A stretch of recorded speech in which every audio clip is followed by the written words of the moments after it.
The Benjamin Dixon Show is only possible with listener support. Go to www.patreon.com/The BPD Show.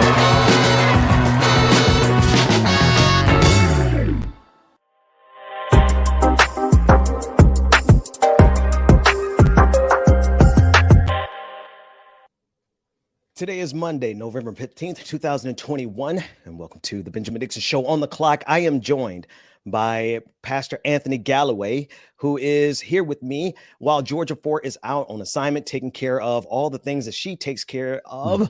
Pastor Galloway, thank you so much for joining me this morning. How are you? No problem. I'm doing all right this morning. A little slow this morning, but I'm doing all right. No, brother, I understand. And thank you so much for being Johnny on the spot to help us this morning. I want to start with some breaking news over the weekend in the case of Jelani Day, the Illinois student who was found dead after going missing back in August. The cell phone has been found. The cell phone of that graduate student has been found. We have a couple of clips here. For those of you who haven't been following it or may not have heard much about it, there's foul play expected, or at least that is what the mother is saying. Let's take a listen in to this clip. An Alabama A&M graduate and an Illinois State University grad student was last seen at Beyond Hello Cannabis Dispensary in Bloomington, Illinois, August 24th. His vehicle was found just 2 days later in a wooded area in Peru, Illinois, nearly 60 miles away. On September 4th, an unidentified body was found in the river in LaSalle County, Illinois. It was determined to be Jelani on September 23rd. On October 26th, police would tell the public Jelani's cause of death was drowning. No signs of homicide. Throughout this investigation, Jelani's cell phone has been missing, along with any clues it might hold. Now, his mother says it's been found. It's in police custody, and Jelani's family wants a say in the upcoming process. The gentleman, he was going down the interstate and a mattress fell off the back of his truck. He got off the truck, he stopped his truck to secure the mattress back on the truck. He found a phone. He said that the phone had been shattered. He ended up taking it to a kiosk at a Walmart because he said that the phone didn't work. He took it to a kiosk at Walmart. He received $80 for the phone. He did this on October 17th. Today is November the 11th. I found out maybe about 1 or 2 o'clock this morning. The young man had let me know that he got questioned 2 days ago. So the police have been aware of this. They've known about the phone. They've not made me aware. According to Peru and Bloomington, the FBI is assisting and providing resources. When I contacted them today, they told me that they didn't tell me about the phone because they wanted to be sure. They then told me that they were going to look into Jelani's phone to see what was on there. I questioned why they would go through the phone, and she said to me, "Carmen, if you don't want us to go through the phone, let me know now, and we'll turn it over to the FBI." And I told her that's what I prefer for her to do. You know, Pastor Galloway, this story, so many twists and turns and new information, but I just can't help but to notice how many times Black mothers and Black parents have had to show this kind of strength and resilience and tragedy after tragedy. I'd just love to hear your thoughts on this. Well, I mean, it's the first time, isn't the first time that she's that his mother has had frustrations and issues with how the investigation was going. If you look at that clip in its entirety, or that interview in its entirety, you'll hear later on that she references, trying to point the officers in the direction of the area where the phone was found in the first place. And so, that frustration with not feeling like folks are taking your case or your child's, experience as seriously as they take many others has been kind of a theme and through line throughout all of this, from from this young brother's mother, but then also feeling more comfortable with the FBI, because that seems to be a level of weightiness that'll actually do and put resources that she feels is needed there. It's heartbreaking, and I've been on the other side of families and supporting them when they've had children that were missing, and missing or involved in something and they don't know where they are, and had to be part of helping to keep, deal and process the anxiety that comes along with that, because you don't know where your baby is. That's right. That's right. And I don't even want to follow that train of conversation, because it's that core and painful to any parent, and to see her have to stand here and assist. And there's another part of this story. Father Flager, who is very active there in Chicago on many issues, actually kind of all around the country. He was brought in to assist, and he hired a private investigator to assist the police. What is it that so many people are having to get involved outside of our systems, and even having to appeal to the federal level in order to just get some justice? Well, I mean, there's longstanding distrust, and folks have, at least in the Minnesota area, one of the things that we're dealing with right now is that this distrust has been there for so long, and folks are basically done and trying to find, trying to deal with this in because the trust in the systems that are in place or have been in place is just not there. Even if, and this is one of the complicating factors, even if folks are actually working on the ground, it hasn't proven to be enough in many cases to really confer kind of trust and faith in that particular system. And so folks are trying to find their own ways to do it. But the hiring of private and outside investigators is not new. This is actually something that many families who can afford it do. That's right. And so that piece doesn't surprise me at all. But what I am seeing is a pattern of a growing distrust that systems are working as they are. That's right. That's right. It's supposed to. Speaking of faith leaders are organizing an action during the McMichael's trial in Brunswick, Georgia. These are the three individuals who are on trial for the murder of Ahmaud Arbery. Last week, the defense attorney took issue with the fact that Black pastors were showing up. I want to remind the audience of exactly why this particular action is going to take place this coming up Thursday afternoon, or rather Thursday during the day. Pastors from all over the country, Black pastors, are coming and descending to Brunswick, Georgia, in response to what this defense attorney said in this clip. Let's take a listen in. My understanding, while I was cross-examining Investigator Lowry yesterday, is that the Right Reverend Al Sharpton managed to find his way into the back of the courtroom. I'm guessing he was somehow there at the invitation of the victim's family in this case. And I have nothing personally against Mr. Sharpton. My concern is that it's one thing for the family to be present. It's another thing to ask for the lawyers to be present. But if we're going to start a precedent starting yesterday, where we're going to bring high-profile members of the African-American community into the courtroom to sit with the family during the trial in the presence of the jury, I believe that's intimidating, and it's an attempt to pressure, could be consciously or unconsciously, an attempt to pressure or influence the jury. To my knowledge, Reverend Al Sharpton has no church in Blaine County, never has. Hasn't been here since Elaine Brown ran for mayor, to my knowledge. The idea that we're going to be serially bringing these people in to sit with the victim's family one after another, obviously there's only so many pastors they can have. And if their pastor's Al Sharpton right now, that's fine, but then that's it. We don't want any more Black pastors coming in here, or other Jesse Jackson, whoever was in here earlier this week, sitting with the victim's family, trying to influence a jury in this case. I think the court can understand my concern about bringing people in who really don't have any ties to this case other than political interests. Brother Galloway, Pastor Galloway. Black Pastor Galloway. Black Pastor Galloway.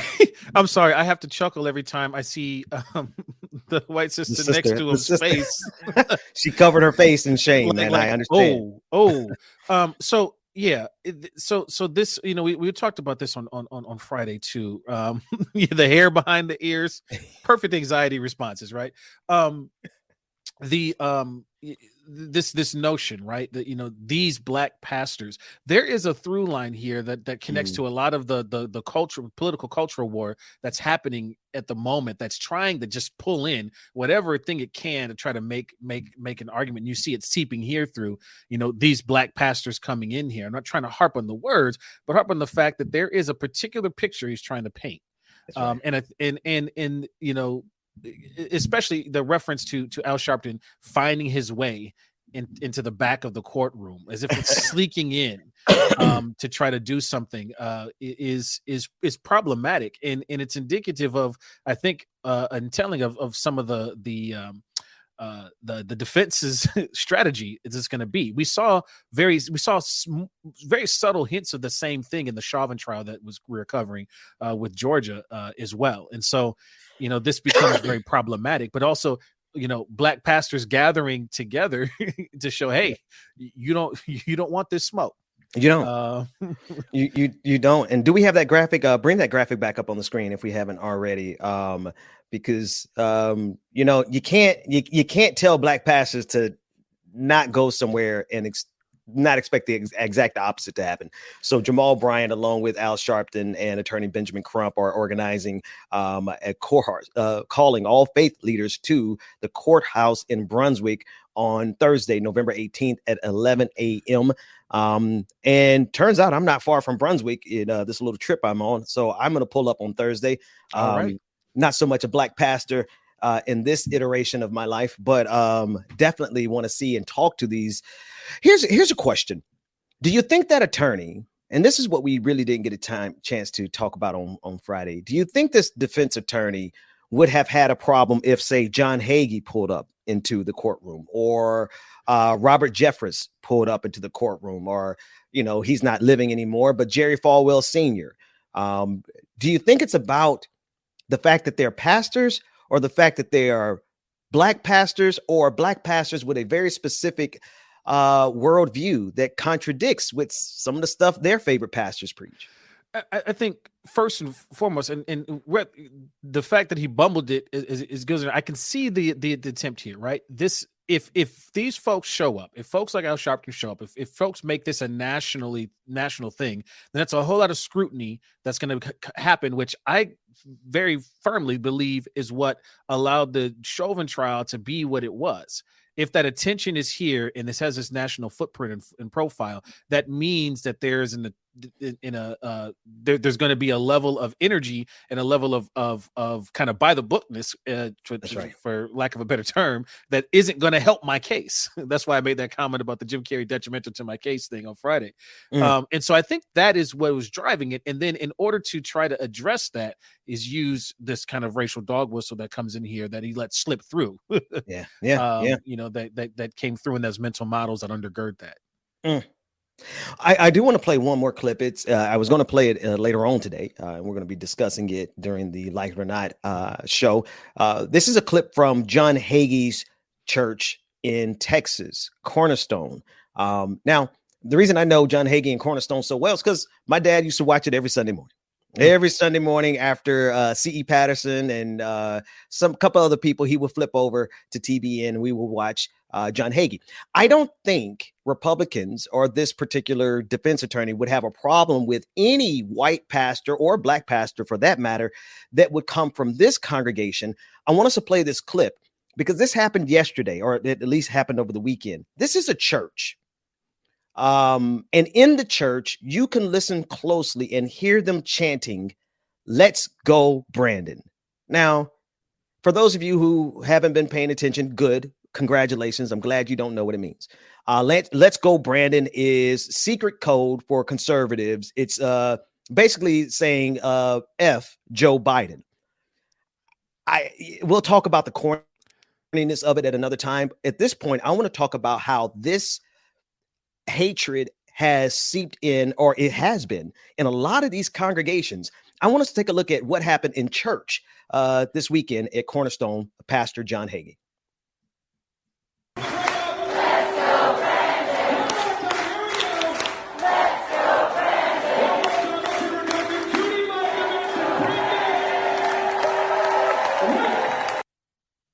Now, very short clip, but I want to read this from the Associated Press. The line "Let's go, Brandon" is conservative code for something far more vulgar. F. Joe Biden.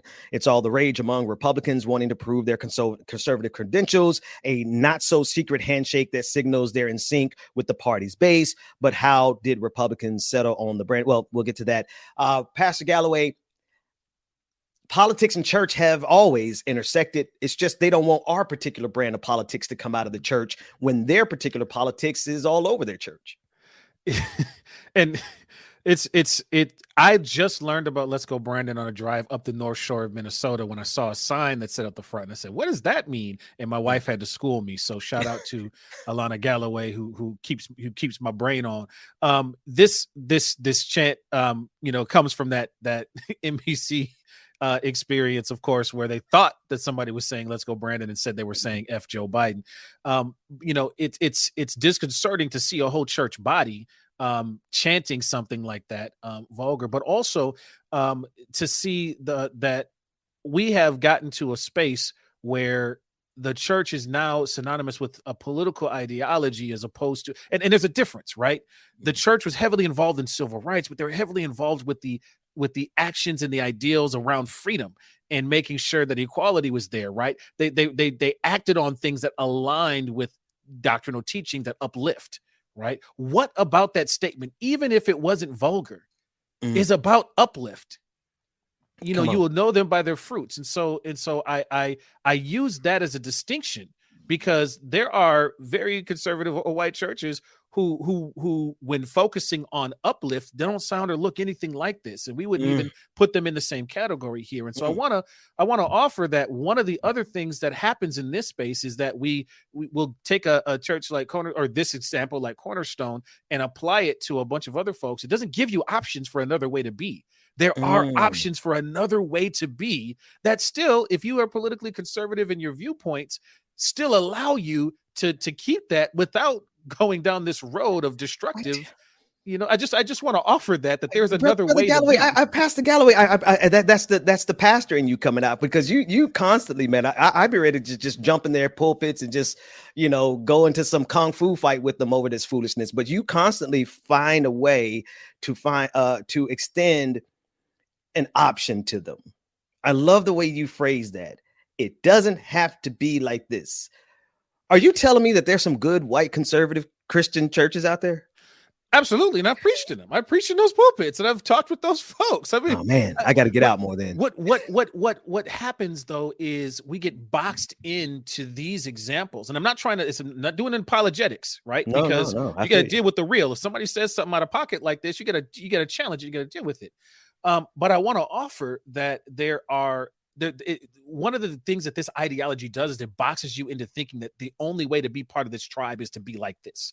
And that is not the case. And that is not the reality for a lot of folks who may agree with a whole lot of the other social and political teachings of communities like this, but not all of them. And I leave that door open because I have to be able to walk into those spaces and pull those folks into a different family. That's right. That says there's a way to do this and uplift. Yes, that's right. That's why. I mean, I'm so glad we got you on our team, Doc, because they're not gonna let me in nobody's door because I done cussed them all out at some point in time. We need people who can act because it's not all lost, especially when you see. I'm sure that there were people in that congregation that were appalled by it. The question now becomes power and who has the ability to change that. Just as a point of reference, I didn't know this. The news reporter who mistakenly interpreted as "Let's go, Brandon" was responding to the 28-year-old driver who had won his first series. So that's where the name Brandon came from. I was completely lost by it too. But overall, it's completely corny and whack. But more importantly, I think it's indicative of how far politics has strangleheld a portion of the conservative religious movement. I will offer, to go back to Talladega, because that happened at Talladega Speedway, right? Across from Talladega Speedway is a black RV park that my wife and I got to be a part of the inaugural space, and it was beautiful. It was like Black Mecca with RVs, like old bros coming up and teaching to tell us in their little pop-up trailer, all right, here, young blood, here's the next step you're gonna do. And I remember when we were in ours, it was a beautiful moment, and there was this mixture. It was very clear that there were views across political spectrums in that regard, but there were some things that we absolutely agreed on. We agreed agreed on the fact around Black Lives. We agreed on the injustices that were there, and they were still able to hold their political differences, both conservative and so I just find it ironic that across from the very speedway where this thing comes in is this beautiful Black RV park that has the best food in any RV park I've ever been in. So I just we gotta allow ourselves to be able to be in this confluence of spaces, and offer a way out of some of the ridiculousness that unfortunately these mindsets are trying to pull us in and convince us that this is the only way that we can express that. That's important. I mean, if we don't give them a path back or a path forward, they'll stay right where they are. And we got to win hearts and minds in this one, because I mean, this is a real fight. Like these political issues are not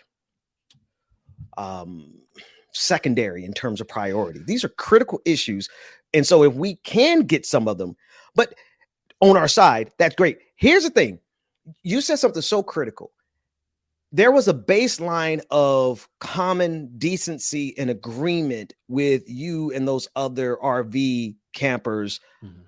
You guys didn't disagree on the humanity of each other. No. You didn't disagree on the fact that even if you disagree with somebody else's life, you don't control their life. You don't dictate. Like, that's kind of the line that I see. I mean, I just got to ask it 100%. Do you really find that malleability in terms of coexistence in the circles that you are telling us to keep an open mind about?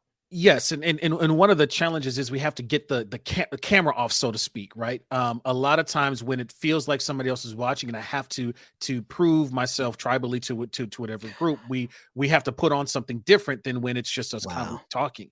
The other piece is, I witnessed to young folks, right? And young folks in an area of Minnesota that's much wider than the area that I'm from. And so one of the things that I see, especially when these kids that I'm working with are facing some of the hardest things in life, what happens is there's this vacuum that allows for this kind of for some of the mental models I was talking about earlier to come in and set something where a person sitting across from me and I'm the one that's provided a way for them to get housing, a way for them to get food, and all these other things. And to other own intents and purposes, they would look at me as a father figure and still turn around and have a mental model that looks at my own humanity and says there's something wrong with me, and it doesn't compute. They get stuck in this cognitive dissonance because they're trying to feel this. So I want to be clear that these, what seems like just a church chant that's ridiculous, has real effects down the line with folks who are in situations where they try to act on these things as a point of membership.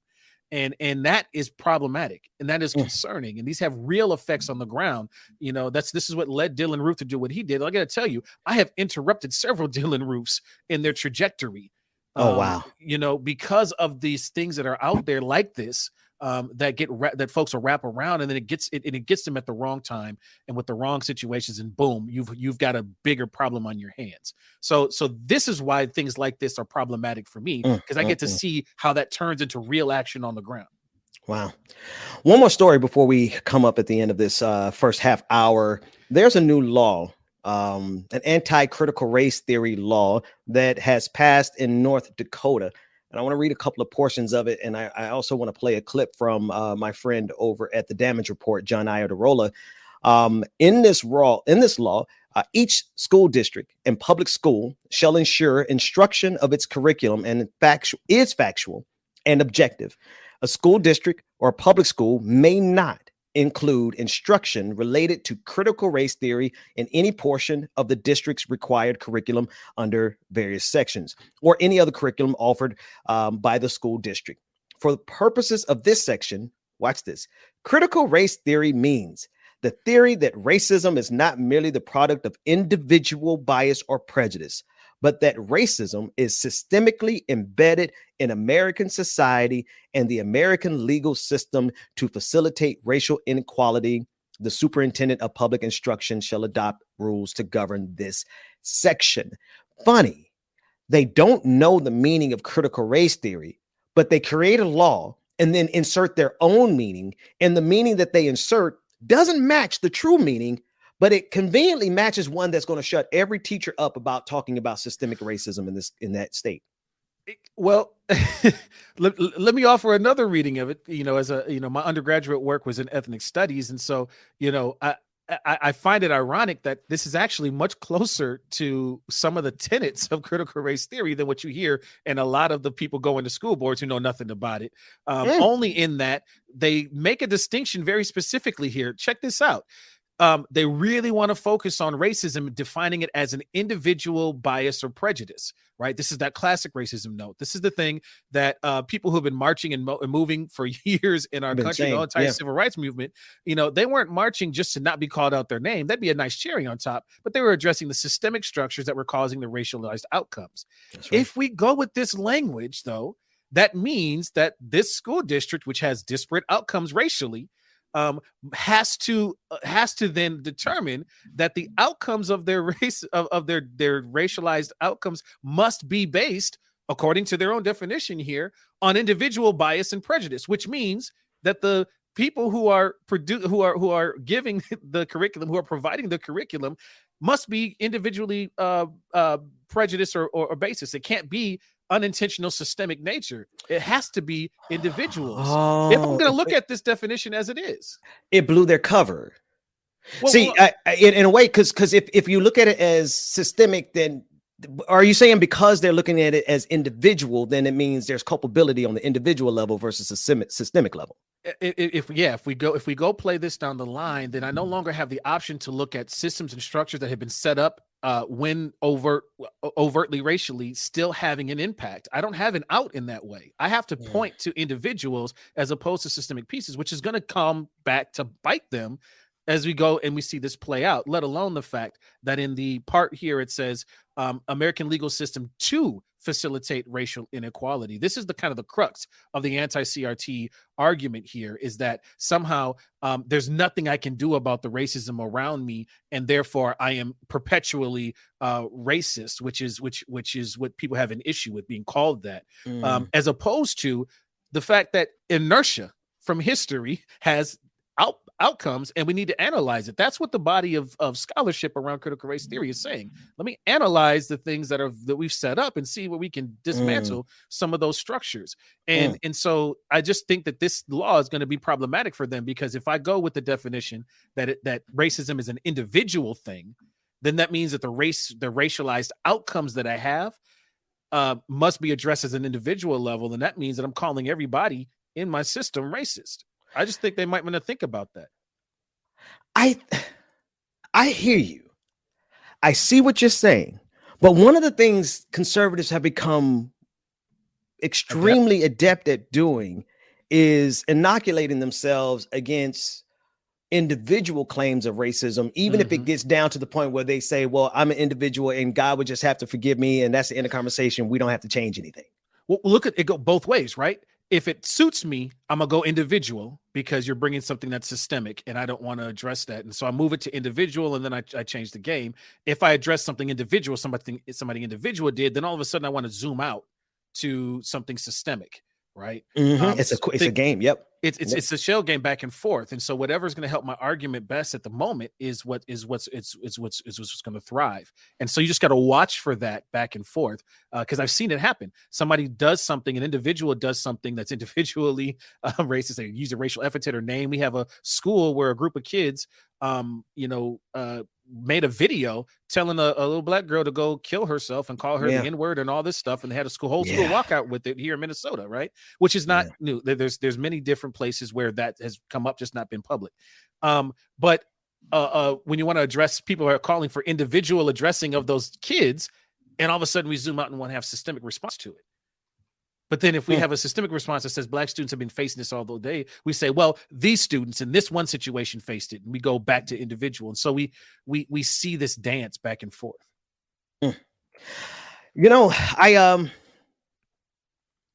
I want to agree with you that this bill is going to be a problem with them in the long run. I do see your argument. I guess I think that they've already gamed this out. You know, they've gamed this out to the conclusion, and you're just saying that they've miscalculated that in the long run this could just very well just backfire on them. A potential landmine if somebody wanted to go back and figure out how to address it or fight it. But I want to also say that this has come forward in ways that use different words. So if I know that critical race theory, anti-critical race theory language like this isn't going to play in my society, that I've been using other words, like in Minnesota, you'll see things like indoctrination. Or other synonyms try to be used in order to try to basically put something in place that stops people from teaching this critical lens of the United States. And again, it's for the protection of this idea somehow that to talk about it means I'm bad, or to bring it up means that there's something inherently wrong with me. And what if that is true? Don't we want to fix and move forward? I mean, that's the thing. You know what, man? That's the big. If there was something that you found out about yourself that you needed to improve, like me, we would. But I have found that most people, when they when they intersect with something that's an inconvenient truth about themselves, they would much rather just ignore it because of the emotional and physical pain that it causes to look at yourself in the mirror. Which is the cultural antithesis to many cultures and folks around the country and around the world, where if something is wrong, addressing it is the act of love. It is the act of participation. It is the act of pride, because we're going to fix it and move forward. To close our ears and blind our ears to it, stop us from doing that. Here's the thing. That same law, if we use that definition and we do all that, then a whole bunch of the stuff that you already do in social studies, that critical thinking that happens, can be questioned. And that's another problem that folks are going to have. Is that then just teaching about, let's say, Crispus Attucks and the starting of the revolution. If you're going to look at that with a critical lens, your social studies teacher can get dinged from somebody, a parent or somebody who wants to have an issue with that because they feel bad, because it makes them feel bad about complicitness of their own ancestry. Doc, do you have time to hang out with me for one more segment? I do. All right, we're going to take a quick break. That's all the time we have for On the Clock. We'll be back for a whole lot more on The Benjamin Dixon Show.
Just picked up some bands, come again.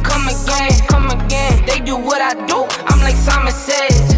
Yeah, I'm the running man, rapping rubber bands. They do what I do, I'm like Simon Says. Just picked up some bands, come again. They do what I do, I'm like Simon Says.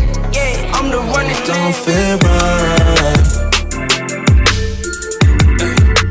I still wanna party with her. Oh yeah. Even when it don't feel right. You know I'ma party with her. We been chillin' on through Wednesday, slept until it's Thursday. She don't wanna leave me, not just yet. Told me all about last Friday, when she went all crazy. Didn't go to bed till Saturday. I don't wanna go without, so I asked her to stay. Though she broke my heart in a million ways, but I'm putting that aside now. I'ma feel alright now, happy just as long as she's with me. I've been trying my life every day of the week, yeah. With my baby, what's up? Always down every weekend. No, I love her too much, but I just can't get enough. She's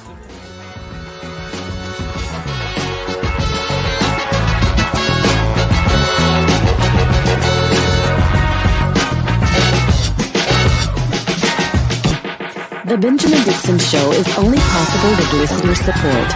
Go to www.patreon.com/The BPD Show.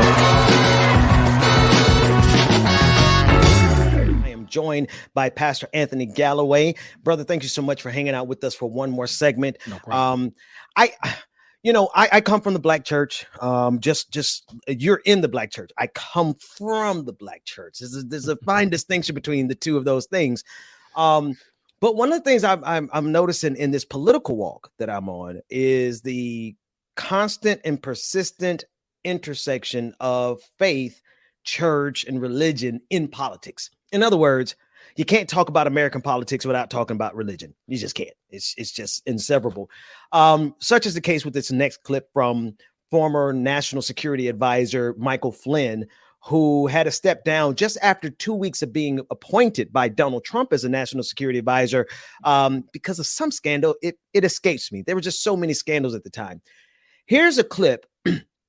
And Pastor Galloway, maybe you can help me with this because I do believe this background. I'll send it to you in chat. Here's a clip of Michael Flynn saying that America needs to have one religion. Now, National Security Advisor, whose brother is actively a leader in the military, taking a national platform to declare that this country should have one religion. Let's run the clip. And they're talking about the United States of America. Talking about the United States of America, because when Matthew mentioned it in the Bible, he wasn't talking about the physical ground that he was on. He was talking about something in the distance. So if we are going to have one nation under God, which we must, we have to have one religion, one nation under God and one religion under God, right? All of us together, working together. One nation, one religion. In passing, you would just walk past that, and maybe some people in the audience were uncomfortable. I was trying to figure out if that background is Cornerstone. I believe this is at the same event that took place over the weekend. I'm not sure, so I don't want you to take my word for it. But it is at a church. He is talking about the separation of church and state, and he's saying we need one religion. I don't know if that was so much an error on his part, because it looks like he was fumbling for words and maybe said something. But Michael Flynn is a dangerous person, and I believe he honestly believes this, mistake or not. So religion allied with the state has been problematic in our history. We can just go through history books and see that over and over and over again, largely because when that happens, you tend to leave the original tenets of the core religious system that's based on, and then move to a whole and it moves to a whole different thing that doesn't even reflect the original teachings of that that group anyway. And you often will see that the folks who are really at the core of those religious groups and teachings in those traditions tend to pull away from the political leaders when that happens. So so that's a non-starter for me. But also, we were defined as a pluralistic nation with a separation of church and state that there's no denying that. And so, even in the pledge, one nation under God, is added after, the intents of the original founders. And so I have no problem with that separation. But again, when you wrap it around who we are as a nation, and you get back into this political war, this cultural, political, religio, identity thing, crisis that's happening at this moment, it gets really problematic. And so I see that like language problematic, and also problematic for the other faith traditions that are here, who of course would have issue with that and have wonderful teachings to offer. So it is nothing that's ever going to come out of my mouth. Although I definitely believe that true Christian faith has a lot to offer. I wouldn't be a Christian pastor if that were the case. But to go this far, it doesn't sit well with me, because it hasn't gone well in the past. Exactly, because whose religion, right? Which version of the Christian faith, right? Which version of any faith? But I think Barack Obama preached this sermon one time at a church, at least, and he was saying, like, whose faith is it that we're going to enshrine? Which branch of Christianity? Because there's more branches of Christianity than the trees outside in the backyard, right? There's more variations and teachings, and when we've seen powerful people use religion, they usually use a very specific interpretation of a religion that benefits them, even to the detriment of others. Speak on that for me. Well, I mean, that's the historical pattern, right? When religion becomes allied with state power throughout our history, it's not just that a community gets together in a country and decides that this is going to be our faith tradition. That may have a different outcome. It's usually these are the things that are going to enshrine the power as it is in this particular moment, and I'm going to take those pieces in order to solidify that power base. And power corrupts, right? Even the scriptures about the love of money, what we're talking about is a proxy for power. And the love and the need for having that power over somebody rather than an engagement with each other. That's a very different thing. And so we can just look to history to see the problematic pieces of that. And also in our recent history in the United States, if we move and try to circumvent, because there was when King shows up, when the Southern Christian Leadership Council conference shows up, and they see this rallying cry of folks around the nation, there's this whole new power base, interfaith across religious space. You saw, look at Bloody Sunday. You saw the Orthodox folks. You saw the branches of the tree come together, right? That was inherently problematic. And then you see this really sharp movement to try to enshrine a counter to that civil rights base with the religious lens, to try to say, well, it worked in power for that one. Let's try to marshal similar power to that, and it just doesn't hold the same weight because it's not rooted in the true tenets of the religion.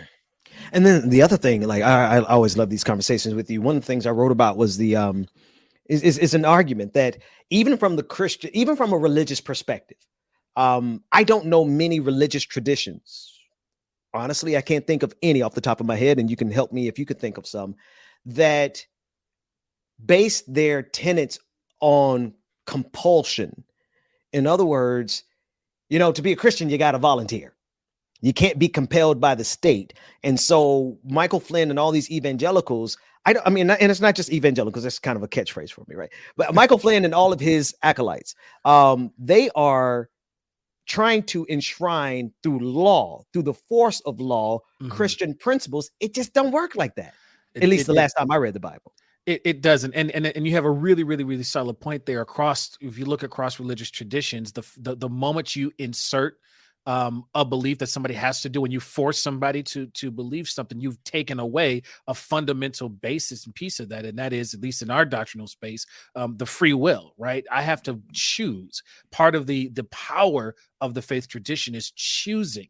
If it's I choose to have a mantra of peace. I choose to deny the self. I choose these things. That's the mindfulness part of a lot of our religious traditions. If we take that away, you're taking away a major root of why religious and faith traditions, when they work to the good, work for folks. If you take that away, then you're no longer practicing. That's right. It's a different thing. It's a bludgeoning tool.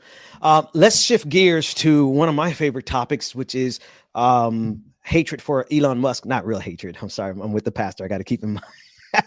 But no, Elon Musk took to Twitter last night. Hang on a second. Let me do something here. Elon Musk took to Twitter last night and attacked Bernie Sanders. Now, anyone who's followed me any significant amount of time, they understand my political background and my economic policies. And I was a supporter of Bernie Sanders in 2016, and I came around to supporting him again in 2020. It's not about Bernie Sanders so much as it is about Elon Musk. Elon Musk, the founder of Tesla and SpaceX, he's the richest man in the world. Bernie Sanders tweeted about the richest people in the world paying their fair share.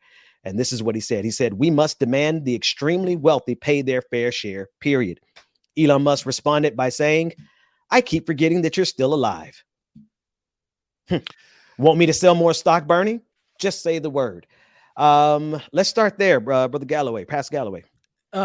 So one of the things that I find, and this isn't the first time that Elon Musk has attempted to reach out and try to goad a back and forth with Bernie Sanders specifically, but then with other folks as well. And so that this idea that somehow if we go down this road, it's going to undo and unravel all the things that are around us. I mean, just look at the gross unweightedness of this, and this is back to my religious faith teaching tradition space again, because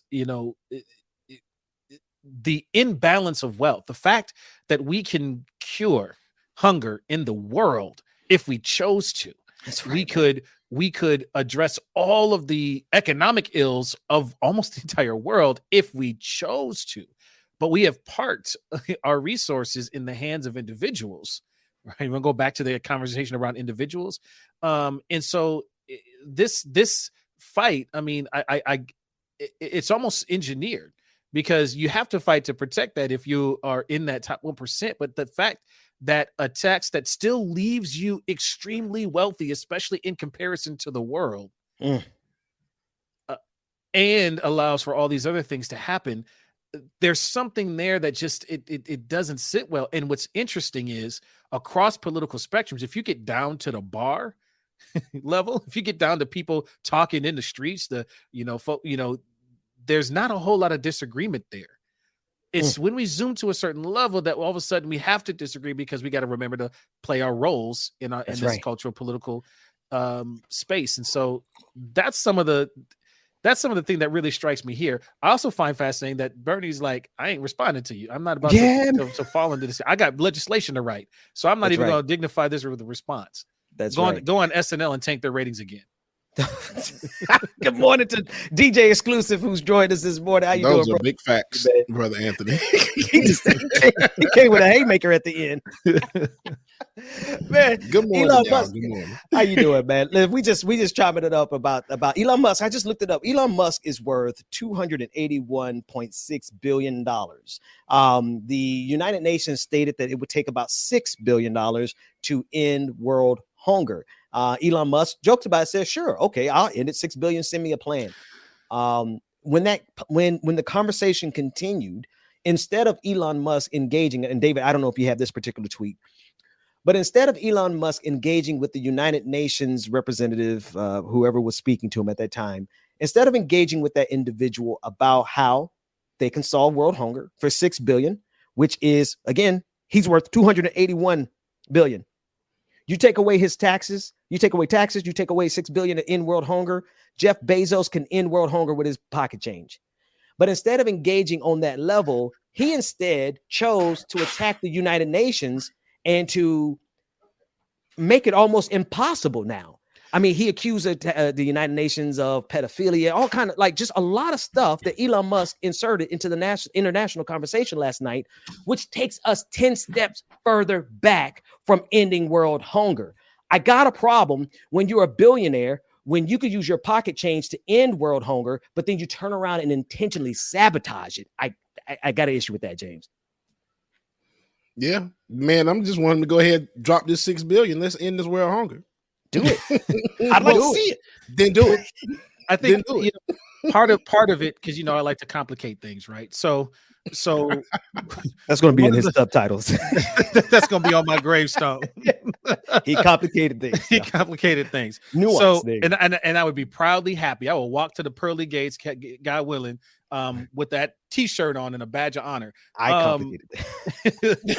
But I think one of the things that this is kind of highlighting, and Elon Musk in his comments around "let me sell some stock" is highlighting the fact that we've got a system that's built so kind of intently fragilely that you as a billionaire, right? A lot of that is tied up in a system that if we pull one string, a bunch of other strings start to come loose, and I think that is problematic, and something that I think is underneath some of this and undergirds some of this, right? We have a tax system where Donald Trump paid $700 in taxes. Like I'm trying to be like him as a business, right? As a small business owner. I was trying to learn that rule book. I want to know how to do that. Tell me, how do I get there? Spend more than that every month with that. Come on. But what that means is that a lot of your stuff is tied up in this system, and so if I address or mess with one piece of it, there's a house of cards nature to this that I think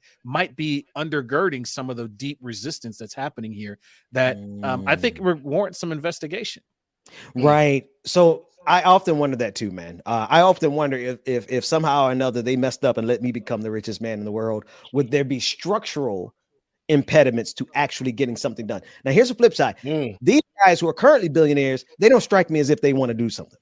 But I do agree with you that there's I don't know. Either there is something structurally there, or they are just far more nefarious than I ever imagined. So there's an opportunity here, and I'm waiting for somebody with some gall to call the question, because you brought it up earlier, right? Give me the plan, and for this $6 million in world hunger. I would be remiss if some of my friends who I know that work in the United Nations aren't going, oh, really? Okay, let's do it. Here we go. Here's the plan, and let's marshal all these folks on there. How much? Look at all the great publicity and PR. It's like I'm thinking of the organizer side of me now is coming out. Like, all right, cool. Let's make that plan, and let's get all these folks to participate in it. Like, somebody takes that and runs with it. I don't care what your background is. I don't care what you believe or look like. You could run with that and look. If you got even 2 of these billionaires, even 3.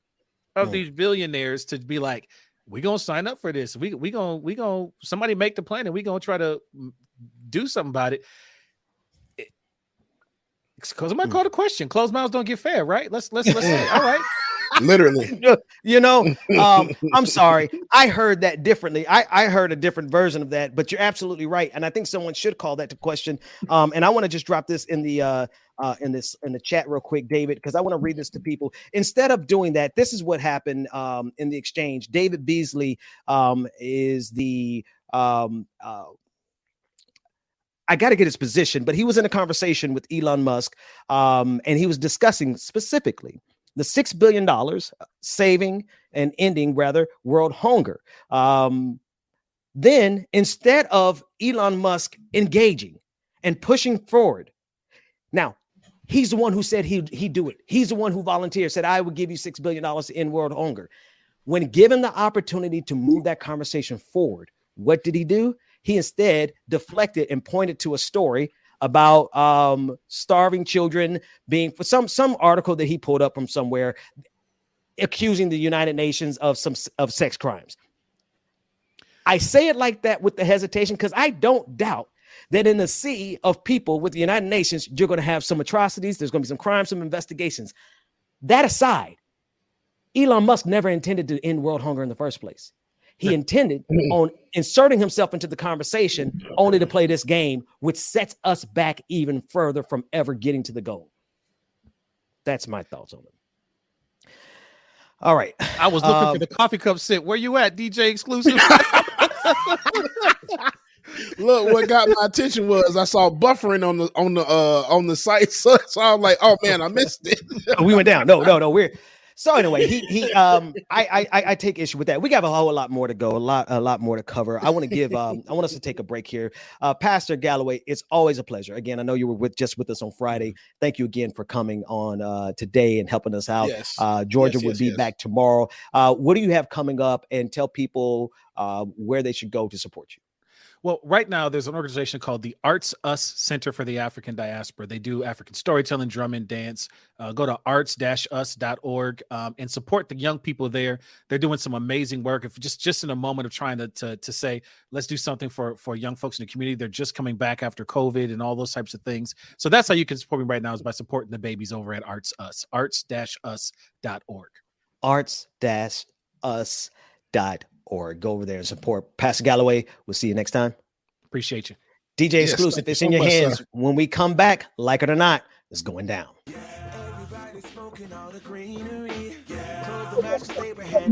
Good morning. My apologies for my lateness this morning. It was dragging me, and I had to get myself up and get some coffee. Anyway, good morning, y'all. There's so much going in the background because I had you. Lot going on. It's hilarious. I was trying to keep it together. Y'all make sure y'all stay tuned, man. Like it or not, it's coming up next. You don't want to miss it, man. It's going to be a good show, of course.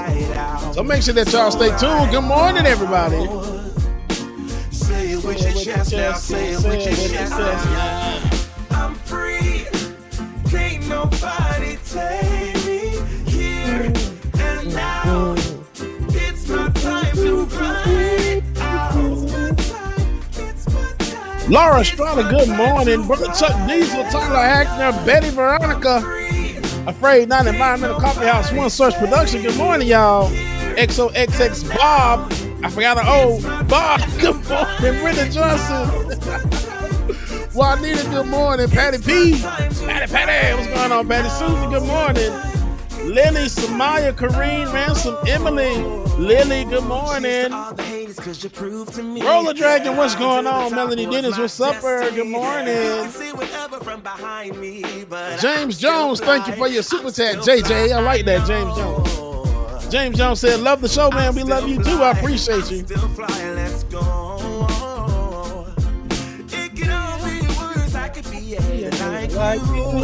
Emily French, good morning.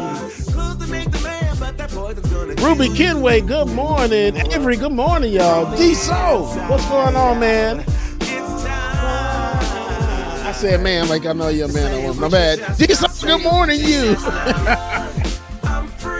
Brother Lateef, what's going on, Lateef?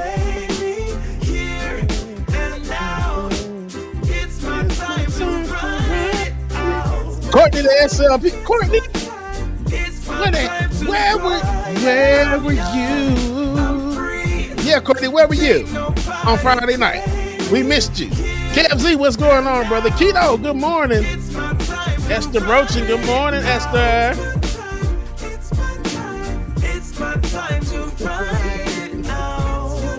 Tiger. Damn it, Tiger. Send it to me because you know I forgot it already, man. Friday night was a long night. We was up till 3 o'clock in the morning. So you got to send that to me, Tiger. Good morning, brother Tiger.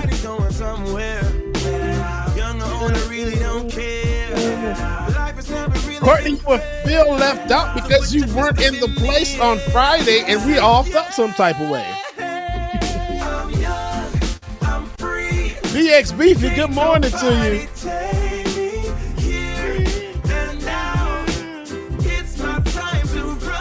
Play a couple of classics, y'all, until we get ready.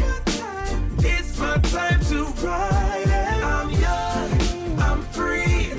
Marjorie, good morning. Cypress, good morning. Dang, I need that dag Tiger. DM me that joke, Tiger, on Twitter, please. I gotta tell it because y'all gotta hear it, man. It was a good one. It was a good one. B, good morning.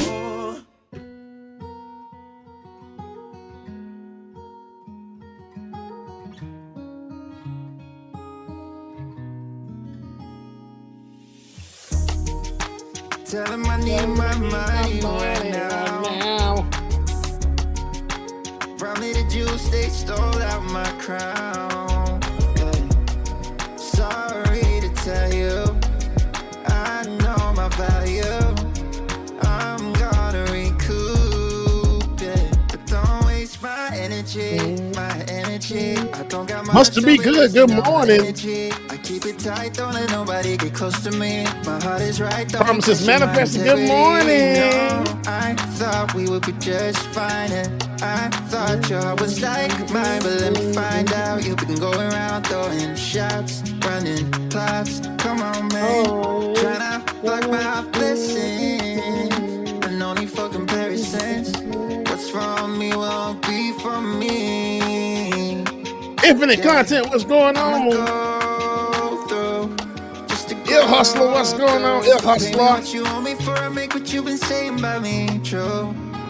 Shout out Mama and Daddy in the building somewhere. I know they are. Good morning, Q. Probably the juice they stole out my crown. Yeah. Sorry to tell you, I know my value. I'm gonna recoup, yeah. Don't waste my loyalty, my loyalty. Yo, this is a good one. My neighbors listen to great music, whether they like it or not. That's the actual joke, y'all. And David already did. I got to him last week. Tryna block my blessings, but no need for comparisons. What's from me won't be from me. Yeah, I'ma go through just to grow through. But pay me what you owe me for, I make what you've been saying about me true. Tell him I need my money right now. Probably the juice they stole out my crown. Sorry to tell you, I know my value. I'm gonna recoup, yeah. Don't waste my. Shout out to Afro Puff, man, who's working and watching at the same time. Hey, Afro Puff, good morning. Zivis X, good morning to you, brother. You're saying you're sorry, so say it again. Man, my neighbors be loving my music, especially going paper parties. Man, they get to hear it all. And don't make me be in here making a song. Oh boy, I know they know the lyrics like a bug. Nicole, how good morning. I want my forgiveness, so say it again. You're my thunder, my darkest night. You just can't go back and make it right. 'Cause it's too late. Your time is up. Damage done and now it's stuck. Yeah. 'Cause it's too late. You roll the dice. And now you have to pay the price. Yeah. I'm in a better place now. I'm not gonna worry. No, I'm not even sorry. You're gonna be the lonely one. I'm in a better place. Okay, here we go. Here we go. Okay, here we go. Here we go. When is milk hard to see? When is milk hard to see? When it's pasteurized. You're saying you feel bad, so say it again. Only you can Hey, do you know what? No matter how much you push the envelope, it's still going to be stationary. deep inside. 'Cause it's too late. Your time is up. Oh, wait a minute. You ever wonder who invented knock knock jokes? Dude should get a Nobel Peace Prize. Okay, I'm done. I promise I'm done. In a better place now. I'm not gonna worry. I'm not even sorry. You're gonna be What the y'all say? only Y'all want one. one more? Sure. Y'all heard the Energizer Bunny got arrested? Yeah, man. He was charged with the battery. Be the lonely one.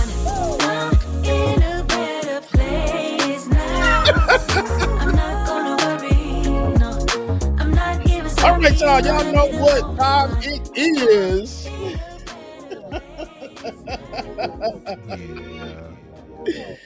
It's time for Like It or Not, y'all. Y'all turn the sleaziness up for a second in the chat room, man. Coffee your tea. Let's go get to it. Like It or Not, it's going down. Let's go. For Like It or Not, y'all. 9 a.m. to 10:30, yeah. Like It or Not is on your channel, yeah. Politics and culture ish, we change skin like we're supposed to, yeah. Interviews and all the news, we get to choose what gets the views. Like It or Not with Queen Azor, it's starting now, so stick around. Like it or not, it's going down. Like it or not, y'all stick around. Oh, Rebecca Azor, it's coming. Shout out to Gwen, y'all. That's my mama. That's my mama's favorite song. You know she got a good story for you. Oh, Benjamin, that's my dog. This is his show. He's a politics bro. I am your DJ. DJ exclusive. Y'all know who I am. I'm gonna make a video. Y'all just wait. I stay dropping them jams. Like it or not, it's going. Tiger the Rain in the 90s movies. Mark asks, good morning, brother. It is. Just ask when she come in the chat room. Oh, like it or not, it's starting now. Like it or not, it's about to go down. Like It or Not with Benjamin Dixon starts now.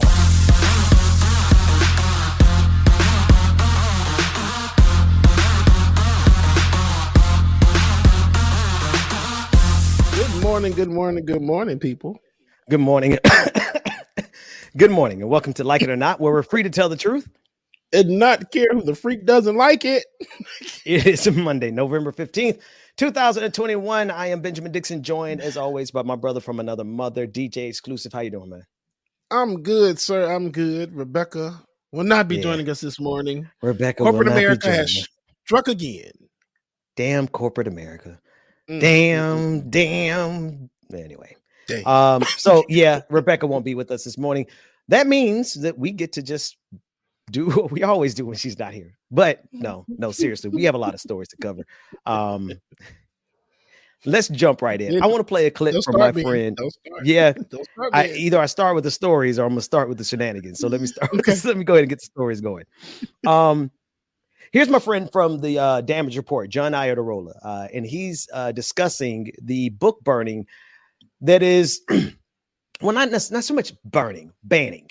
They're attempting to ban LGBTQ books or books that they deem to be sexually immoral, explicit, and simply because they are LGBTQ, they are deemed as explicit. Let's take a listen to this breakdown by my friend John Iadarola over there at the Damage Report. Going on all over the country. In Virginia, in Texas, they had a list of over 850 books that they don't think your kids should be able to read. Screw your parental rights. Not you, only them. And now we have this. Specifically in Virginia, the Spotsylvania County School Board has directed staff to begin removing books that contain quote unquote sexually explicit material from library shelves and report on the number of books that have been removed at a special called meeting next week. Specifically, there were these books in the LGBTQIA section that like a parent had a problem with, so your kids don't get to read those now. The criteria for pulling books from circulation this week is sexually explicit, but the board plans to refine how material is determined to be objectionable for a further review of library holdings. The Cortland representative and board member Rabi Abu Ismail said, "I think we should throw those books in a fire." Livingston Representative Twigg said he wants to, quote, "see the books before we burn them so we can identify within our community that we are eradicating this bad No. stuff. And I'd always sort of thought that if you're gonna like launch this sort of like Christian fascist campaign, like just don't do the most obvious Nazi things. Like they couldn't pass the don't burn the books test.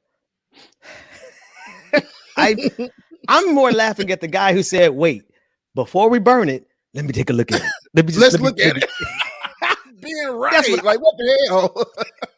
Because he's like, I think we should throw these books in the fire. Cortland representative board member Rebin said, I want to see the books first before we burn them so we can identify within our community that we are eradicating this bad stuff.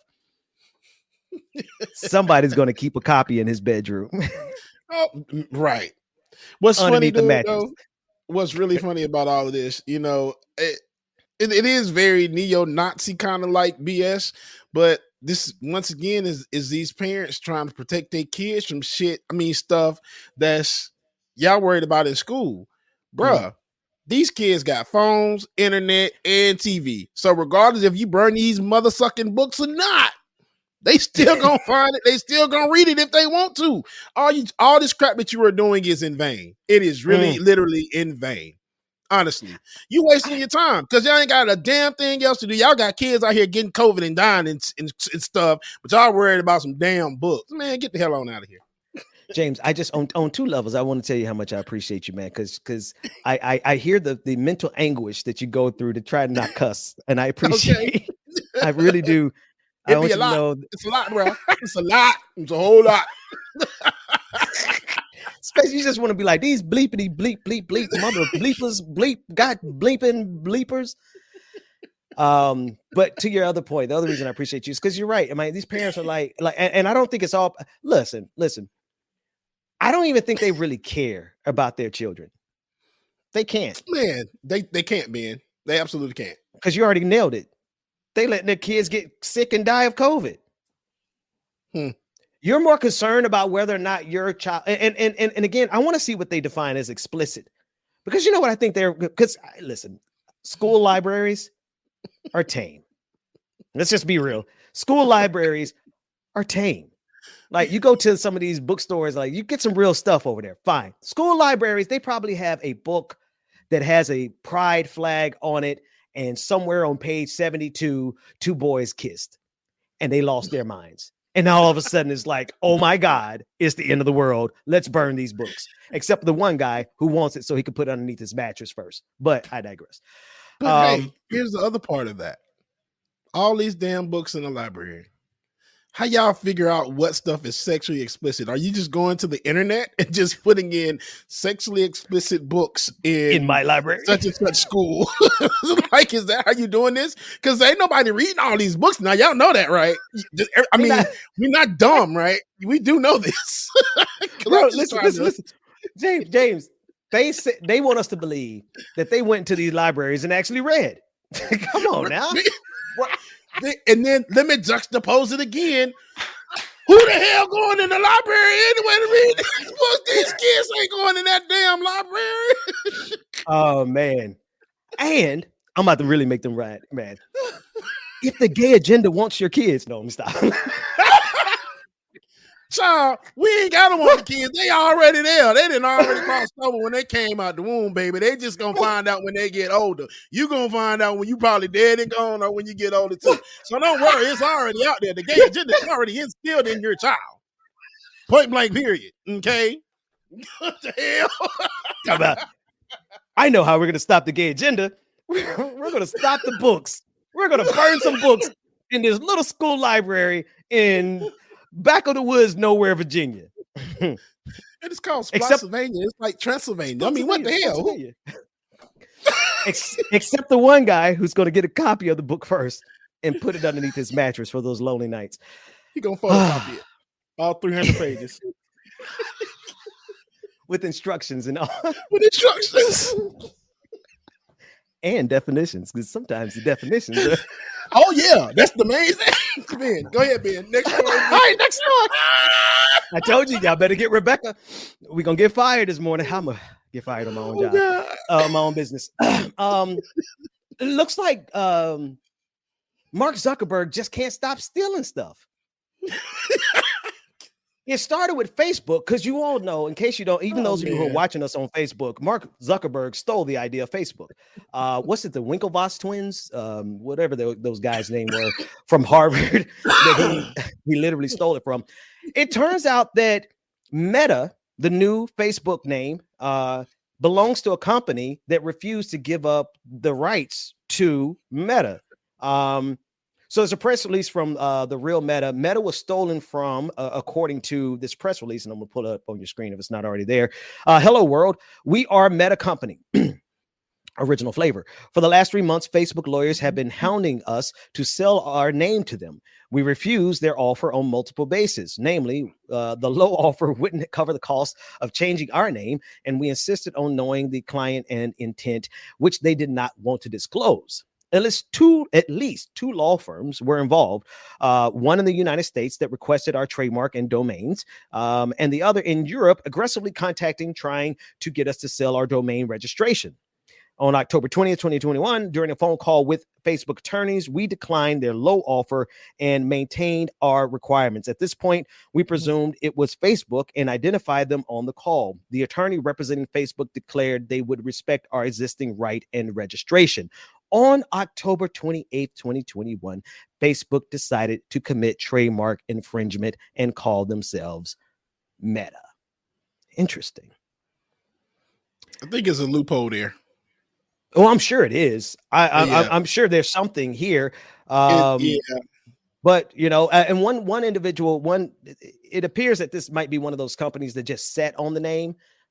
They claim the name and then just sat on it. But regardless, you know, we'll see. I don't put it past big companies to just simply do what they want, especially when you have a track record like Mark Zuckerberg, literally starting Facebook off of thievery. But as more people dig into this, more journalists, I'm sure people are going to dig into this all over the world. If there's any real meat here, I'm sure we'll be hearing a lot more about it. But this is just it's just a technology game. People get these names, they hold them, and then you make them an offer. And Facebook is quite honestly big enough to just say whatever. Exactly. And you know, it looks like one of those things. He said it, and that's like the nail in the coffin. You put in there that we are Meta Company. Facebook is just Meta.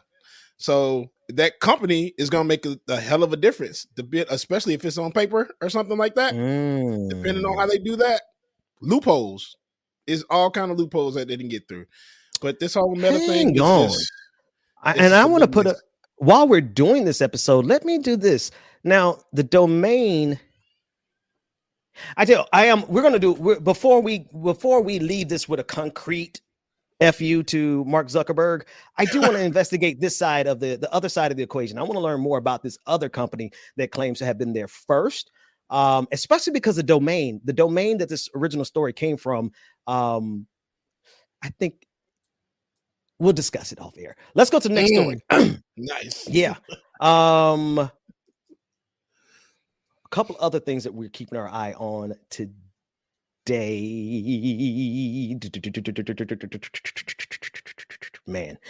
let's take a look at this clip. Here's a Karen. I was going to try to wait for Rebecca to do this one. I was really I won, David. I like to get her input on these type of things. This is an Ohio woman. It's a really short clip, but these folks are still losing their minds, James. I'm not going to tell you what this argument was over until afterwards. Because, well, this is just how people are carrying themselves out here in the year of our Lord 20 and 21. So really short clip. Take a close look at how people are carrying on, and then I'll tell you why this individual is carrying on like this afterwards. Let's take a look. I'll take a video of me calling you a c*** because that's what you are. You're a f***ing c***. How about that, huh? Oh, she's taking a video of me because I'm calling her out for being a f***. There's gonna be a sheriff here in about 5 minutes. Sorry, guys. Yes, hello, it's me. I'm calling you out for being a f***. You're a man. I guarantee someone told you before you're a f***. Okay. You f***ing loser. F***ing. You're a man. Ugly. F***ing badass man. Get the f*** out of here. James, this was This was over being asked to put on a mask. Of course it was. That's it. Bro, no, she's getting ready to go to jail. First of all, she got her face mushed, right? She ran up on the wrong one. The first lick was like a mush mouth, just pushed it down. But she gonna go jail, right? And she's gonna be famous with all over being asked to wear a mask. How many people in the last year of this pandemic have completely ruined everything about their lives because they did not want to put on a mask? It's the most ridiculous thing I've ever seen, man. And it's just, I don't get it. And I know she was drunk. I know she had to be drunk. The way she got, she got her ass whooped. Real quick, in 2 seconds. All that look at her head folded up. Somebody said white woman twisted tea. We need to talk about the white on white crime. That's what we need to talk about. This is white on white. I mean, yeah. I was gonna say what's going on in Chicago. What's going on in Colorado, right? What's going on in Denver? Like, these where are the parents? That's what I want to know. Not you know, the parents. No home training. Mr. Wells say, I blame your parents. Blame your parents. That said, I also just blame this culture, this American culture, man. Like, this is how far we are. In the year 2,000 people died over on Sunday, on one day. It was either Saturday or Sunday. I can't recall which day. 2,000 people died from the pandemic, from COVID-19. And it is more of a testament. There's so many people out here who are proud that they're doing their part to make it worse. You know, we could have been out of this pandemic, 6 months ago, or however long ago, if everyone had gotten vaccinated. But not only are people not getting vaccinated, people aren't even wearing a mask. And not only are they not wearing a mask, they're getting hemmed up and beat up and arrested and dragged through the streets because they don't want to wear a mask. Okay, well, then get canceled or get die. Then whatever. What's the guy say on the video? You don't want to get the vaccine? Then die. Then die. Period. All right, a couple more clips. So we're gonna take a quick break, man. I want to play a couple of right-wing watch clips, and this is actually no. Let's do this. Let's take a quick break. I want to take a quick 5. James, play a song for us. When we come back, we got a whole lot more to go. Like it or not, we'll be back right after this. Y'all make sure y'all stay tuned, man. Make sure that y'all stay tuned. Oh, yeah, when we come back from break, I got to tell Brother Ben and the crew and the audience and everybody else. I wanted to wait till Rebecca was here, but then I need help. So we'll talk about it when we come back, man. Good morning, everybody.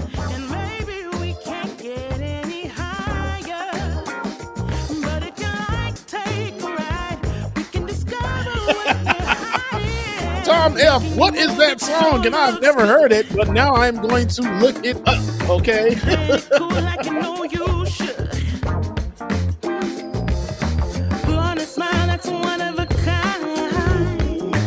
Shelby Hall, good morning.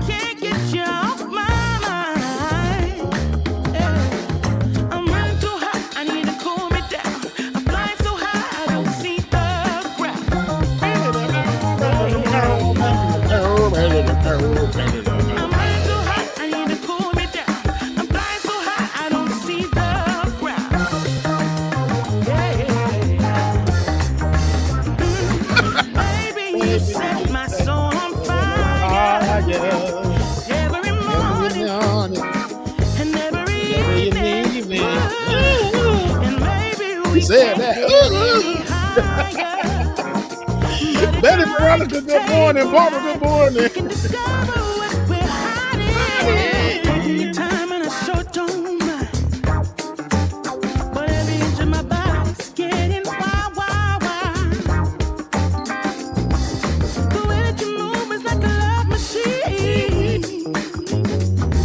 Dead Miss Bella, good morning.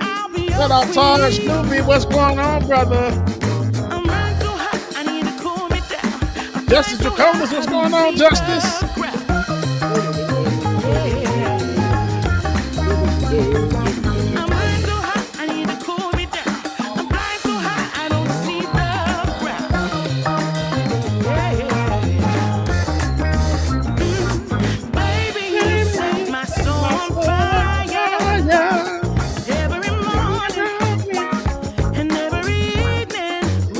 first Friday. Yes, she did. Shout out 7 Sweetheart. It's why I stayed on till 3 o'clock in the morning. I'm like, damn, now I gotta stay and party some more.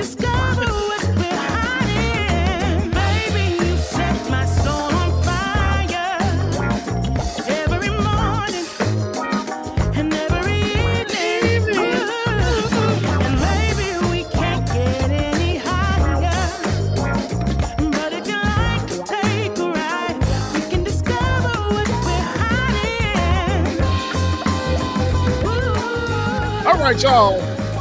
Welcome back to the screen. My brother from another mother, Benjamin Dixon. Appreciate that, James. No problem, sir. You got lost. All right. Hey, sometimes you got to reset.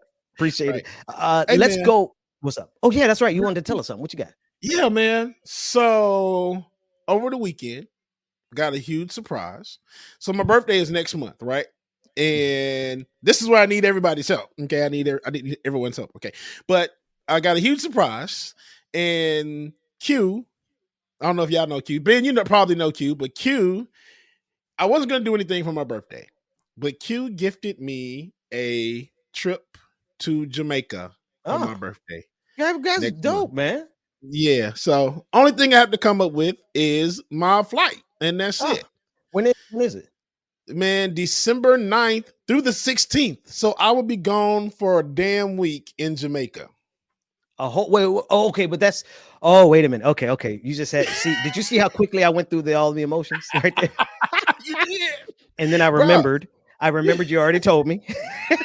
And that you will be broadcasting. But see, I'm so selfish. All I'm thinking about is whether or not it's just you. You see that shit? I mean, stuff. You see that?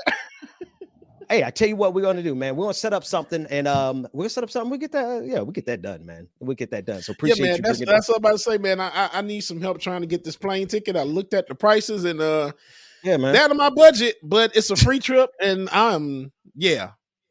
Now, so I'm about to do Q. What do I know? Why would I know Q? Why do I know Q? I talked about Q before. That's all I. Oh, Q. Yeah, gotcha. Yeah, gotcha. All right. All right. Thank cool. you, Q. I appreciate you. Love you, mean it. See, when you say Q, I come from the world where you got Q. The first Q I thought about was Q from Star Trek. That's just me. Sorry, nobody else thinks like that. I do. Then the second Q, and then I'm a political nerd. I'm like QAnon. I said, when did James start messing with QAnon? I was like, hold on. Ben's face when I said Q, he's like, I went through 100 different emotions. It was crazy. All right. Cool, man. Shout out to Q. Let's go to I want to go to this next clip, man. This thing is this is ugly. It's getting uglier. And it's been ugly for black folks in this country forever. The political conditions, things are getting ugly. It's getting so ugly that you can't even be a Republican and get away with disobeying whatever this is out here that's controlling the Republican Party. Here's a clip from Jake Tapper. He's speaking to a representative, Michigan representative, Fred Upton, who is a Republican. He shared a voicemail, and the voicemail is from one of his supporters or constituents or somebody who's furious because they voted for the infrastructure bill, James. Roads, highways, bridges, potholes, that kind. We're not talking about critical race theory. We ain't talking about Medicare for all. We're not talking about taxes. We're talking about potholes. This is how angry Republicans are over potholes. Take a listen in. Congressman, you voted for the bipartisan $1.2 trillion infrastructure plan that President Biden's going to sign tomorrow, along with 12 other House Republicans, 19 other Senate Republicans. Trump campaigned on infrastructure in 2016. He promised it would be, quote, very bipartisan. Of course, that never happened. Now he's leading the charge against Republicans like you who voted for the bill. Things are so toxic, you're getting phone calls like this one. You dumb mother traitor. Wow. Piece of trash. Hope you die. Hope your family dies. Hope everybody in your staff dies. You piece of traitor. Now, to be clear, these are threats coming from conservatives, from Republicans. You're getting these death threats because you voted to fund roads and bridges and broadband. To what do you attribute all this? Is it Donald Trump attacking you? Is it Marjorie Taylor Greene calling you a traitor and posting your phone number. What has happened to the Republican Party? You know, it's a sad day. It really is. We all know that we have a polarized electorate out there, divided government. This bill that I voted for, that President Biden is going to sign tomorrow, passed 69 to 30 in the Senate way back in August. It was a blueprint. I'm a member of the Problem Solvers Caucus, a bipartisan group. Larry Hogan, Republican governor of Maryland, hosted, 25, 30 of us back in April, governors, senators, House members. We defined what infrastructure was, what it should be, and actually Larry Summers was a participant, and we all confessed that we should pay for it, and pay for it without raising taxes. And that's what we did with this bill, which was why it received overwhelming support in the Senate. All right. So first of all, the bill sucks. It is a capitulation. It went from 6 trillion down to 1.95 trillion. That aside, did you hear how upset these people are over fixing potholes? Man, like upset. Like I don't understand it. But that ain't bad. But I don't know. It's really funny. The thing is, they probably don't even know what they're upset about. Exactly. Like, what are you legitimately upset about? Exactly. You don't even know. Just he's upset because this Republican, Fred Upton, had the nerve to vote for something that Joe Biden put forward. And again, I want you guys to see something. Like, this bill is trash in terms of comparison to what needs to be done. I don't want anyone to run around mistakenly thinking, oh, we got a victory. We got a victory. Did we? Did we really get a victory? Anyway, this is the bipartisan strictly infrastructure. Okay. So the 6.5. What the point is, the producer was giving me a couple of notes. The point is regardless, we're talking about basic things. We're not talking about things that should be remotely politicized. We're not talking about things that are remotely controversial. We're just at the stage where we literally can't get anything done without people acting like the end of the world is coming and like, somebody stole their Christmas cookies or something. Is really the most absurd thing that I've ever seen. Right. And I think it's only going to get worse because that's what they're preaching to themselves every Sunday. Listen to this next clip of our favorite evangelical, Rob. Hey, y'all. How y'all doing? I hear a sound. Here's Robin Bullock. Take a listen to this clip. I think the reason so many people are upset, like the voice that you heard in that voicemail, is because they're getting preached to like this every Sunday. And I'm telling right now, I'm saying this, and the Lord would have me start doing this. Get in touch with me, and I can tell you some of these things if you believe the prophets. Donald Trump, call me. Call me. I'm saying more than people realize right now. But listen to the prophets. Don't let them tell you to not listen to the prophets. And I'm going to tell the president something. Donald John Trump, you were anointed from the day you were born to be president. And you were brought on the scene for such a time as this. And that's mild. Actually, that was one of the more pleasant sermons we heard from this guy. There's a course of preachers, of teachers, of an entire infrastructure, professors, think tanks, radio stations that are all circling the wagons around Donald Trump, getting him ready to run again in 2024.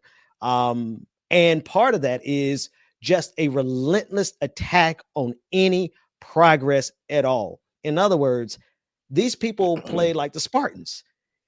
Give them nothing and take from them everything. This is what they're doing right here. They are not going to give us, they won't give us the infrastructure that we need. They're not going to give us what we need to protect the future. They're not going to give us anything remotely near the Green New Deal. Forget about our grandchildren. Forget about carbon emissions by 20. There's just really nothing these people are going to allow us to do because everything to them is about that next political victory. And the one they have in their eyes right now, they're going to run Donald Trump again, 2024, man. Donald. You ready for John that? Trump. Donald John Man. Trump. We'll burn this mother. Man, why does he look so gothish? It's just like, I can't take you serious as anybody's pastor. You looking like that. You got a whole sword with a snake and a skull. Is that a snake and a skull over there? Bruh, who are you worshiping? You're not worshiping the same God that I serve with candles, light. It's really dark. It's giving devil. It's giving demon, like Rebecca would say. It's giving big satanic energy right now. And then the wig, the lace front in itself is just an atrocious abomination of God. But I digress. How Isaiah, this man over here. Hey man, he really trying to pull off that wig. What if that's his? Any chance that's his real hair? Man, I don't think so, bro. Looking at it, because it was one point it got up close. I saw like a little split at the slide down a little bit. Yeah. And then it started going back a little bit. You start seeing the braids and stuff, you know. Oh man. Well, Man, it's and Monday. I guarantee you that this is all an act, bro. Yeah. And I hope that people see through this, because you can tell this is all an act. I bet this man, it's a fake beard, it's a fake wig, and when you go back home, this man is just, hey, I'm Johnny, and I am cool. I am a suburban parent with 3 kids, and I drive you think it's that much of Nissan Altima. Man, you better leave my Nissan Altima alone. I know, right? My Nissan Altima get all the miles on it. Altima's a really black car, so sorry, it's wrong. That's right. He ain't driving. He's driving a Prius, bro. Prius. That's what I was trying to say, Ben. I'm sorry. Go ahead. I digress. Go ahead. What is wrong with this? All right. So all right. Here's another clip. Oh man, I can't. He's driving a Prius. He said an Altima is a black. All right. Here's a clip. I want to say this is all about the pandemic. But part of me, James, says that if we weren't in a pandemic, this same group of people would find something else to be deranged over. Mm-hmm. But right now, the pandemic has given them everything that they need to just let all of their madness out. Here's a clip discussing the need to arrest Anthony Fauci. And I just want you to see the kind of energy that they are putting into opposing us getting out of the pandemic. Take a listen to it. This is insane. This is beyond insane at this point. These people need to be arrested.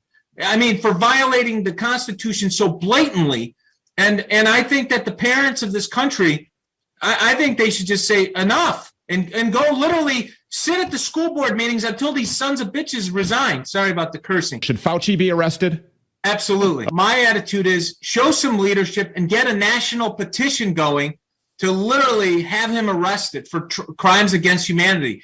Go pull the language and try him under that. Arrest him under that. Have him prove that he didn't commit crimes against humanity. But I think that the public is behind Fauci being arrested. And the fact that they're not willing to take, I guess, the political hit, maybe they want to get reelected or something, I think is a bunch of nonsense. Figure it out. And if our as far as I'm concerned, this is a war crime. Get our damn military involved if we have to. Find out what manner and what way do we get the military involved if there's a war criminal walking around freely on U.S. soil. Doc, James, they're talking about Anthony Fauci, who looks like he's, 5'6" at best. At best. 100 pounds. Mm-hmm. And he basically just saying, wear a mask and get the vaccine. Now, whatever technical criticisms people have of Fauci's delivery and how he's done his job, fine. This guy is saying that we should completely undo the American justice system altogether and not have him be innocent until proven guilty. He says, bring Anthony Fauci in because the vaccine and this entire thing is such it's a war crime. It's a crime against humanity. We need to bring him in, get the military to bring Fauci in and make him prove that he didn't commit crimes against humanity. Last I checked, you're innocent until proven guilty. This guy flips it on his head and said, no, you're going to have to prove that you're innocent in his justice system. Bro, these folks have lost their damn minds. Damn mind. Like, it makes who is he again? Bobby Pitton, just another guy who wants power in the Republican Party, and this is Stu Peters. I think Stu Peters was a guy who had remember the COVID 666. No, that was Clay Clark. That was Clay Clark. Oh, okay. They all they have each other on their show. Their though spirits overlap well, and they're both previously wannabe rappers. So. Oh, that's right. Do we have Stu Peters? Rap? Oh, okay. I can try to grab the clip. I wanted to point out the lower third. The Chiron. I saw that. Yeah, drop ours so that they can see it. Oh, I'm sorry. It says it there anyway. Anti-white hate is okay with GOP. That's where this program is. Thank you for pointing that out, David. Okay, folks, this is how you push the Overton window into Hitlerland, fascism, like all out. I mean, seriously. Anti-white hate okay with the GOP. These are people who are applying pressure on the Republican Party to go even more ridiculous, even more anti-CRT, even more rabid. Like, for these people, Marjorie Taylor Greene ain't enough. And that should scare everybody. People crazy, man. They are. They absolutely are. I do have the two rap. One's a video, one's just audio. But I do have Stu Peters rap video. You have Stu Peters rap video, the guy on the left? Yeah. Okay, so this is how I want to end today's episode. Can't nothing be better. I whole ass played that at the patron party, by the way. Oh, you did? You played the whole song? I fell asleep. By the way, thank you to everyone who attended the patron party. We had a great time for those of you who stayed awake the whole time. Oh my gosh, man. 3 a.m. Y'all were there to 3 a.m. Bro, that was probably the latest party I've done. Yes, 3 a.m. Bro, we started at 9. It was 3 a.m. Yeah. 9 to 3 a.m. 9 to 3 a.m. Wow. Yeah. Shout out to everyone who partied that long. And then the patrons, they stayed afterwards like they always do. Or were they tired too? So, they gave up. Let me apologize to everybody. Shout out Nat and everybody. I pressed the wrong button because I was a drunken fool and ended the whole damn thing. I didn't mean to, so I'm sorry, y'all. Shout out to all the patrons who were ready for cut off everybody. They were still going strong at 3 a.m. Yeah, our patrons go harder than us sometimes. I was out at midnight. I was gone or 1 o'clock. I think I made it to 1. I don't know. Patrons made it to 3 and they wanted to go even further. And James accidentally ended the Zoom call. Yeah. I did that once myself. That said, patreon.com/like it or not. Patron party again every other week. We have our patron parties. Let's go to this rap from Stu Peters. We're gonna let's just why not? Let's listen to this Republican rap. Time to tell myself maybe I shoulda. I know you've been in that position, and if you coulda, you woulda. It's an old saying. I ain't saying anything. I'm just saying, y'all reading to me and say, oh, Stewie, he's just playing. Is that right? Cause I'm your typical entertainer chasing a fast life, not remembering anything that happened just last night. And all I wanna do is and just get trashed, right? The difference between us is I did that all in a past life. It's a Christian program. When ain't it? Labels tell me it's all about cash. I don't see it. Maybe my sight is clouded. And I ain't arguing. Look, I ain't gonna fight about your industries like sex with no condom. And I am sliding out. Yeah, I guess that makes me a tax break. But I can stomach it, cause I can still sit here with my back straight in your office noticing all of your golden plaques. Great, but you'll never have what I have. Well, he's better than the girl. You know? Yeah, it wasn't terrible. He wasn't bad. He wasn't bad at all. I don't know what the hell he's talking about, but his cadence and his flow was there. I give him that. He rhymed. Any, his mini, mighty, mo was good. Catch a tiger by his toe kind of way. It was good. It wasn't terrible. It wasn't terrible. Does he want to be a rapper, or does he want to be like a fascist? Because I don't know too many successful fascist rappers that don't really go together well. Right. It's really weird. Maybe it's one of those things where clout. Do anything for clout.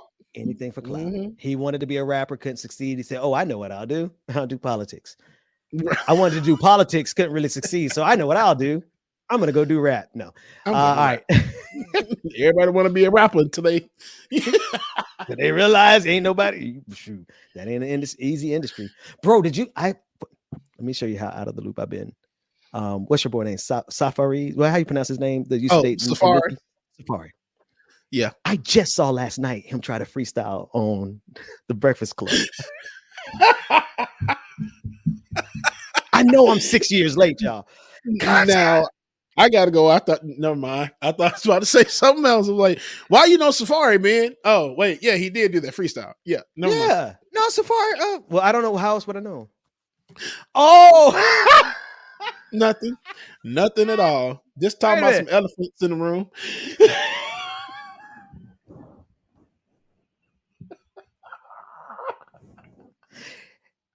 Rebecca knows what I'm talking about. I do know of what you're speaking. His talents are not rapping. Talents are not rapping. His talents are not rapping at all. I can't do a show with James. I can't. You can't. You cannot. You cannot. Absolutely not. Oh man. African aunties are back in the ring. I have no idea what this clip is about. We're in the after party mode, folks. We've crossed over to the after party. This is the after party. Let's run this clip. I don't know what we're about to see. Here they come. The African aunties back in the ring. This is so lovely. Hey, thank you, Tango. What is that on her ear? Sister Florence. The biggest phone ever. How far? Oh my goodness. Sister Margaret. Long time. I didn't know you shop at this local place. I'm thinking your husband is importing your clothes from Dubai. Or you are buying from all these Neiman Marcus and Versace. I didn't know you shop here. I do love those places, but every now and then I like to find good deals. I was getting worried though. I was thinking you are shopping here because people are saying that your husband has a gambling problem and all of your life savings you just went and gambled it. You know how people in the community, they like to talk, but you know me, I don't gossip. My sister, I'm even just happy that you are even able to show your face in public. Knowing that people don't even have 2 cupboards rubbed together. You don't have shishin, you don't have. Just collecting peanuts anywhere you can take just to eat. You have really tried, my sister. And what about your daughter, Adama? Because what I was hearing is that they kicked her out of medical school because she was not making her marks. And then you are saying that you paid bribe for her to gain admission. I say God forbid bad thing. My sister Florence, her husband Augustus, bribe. With which money? They don't know that you people are suffering. They don't know that all somebody has to do is just look at you and see how you are looking malnourished.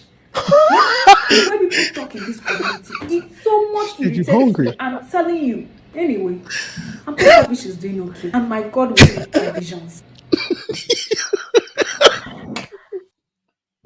So what they're saying is African aunties are just like all the rest of our aunties. Right. Be talking much major stuff, and then somebody pointed it out. I'm mad that the Fire Stick remote is the earpiece. That's what I said. That's the biggest phone I've ever seen in my life. That earpiece. Sister in the she said, I don't gossip, but then she took 10 minutes and just got 10 minutes and just lit into her like for no reason. For just because it was Tuesday. My God. Right. Oh man. Oh man. All right, this was not as funny, but I am gonna clown him. Terry Crews. Yeah.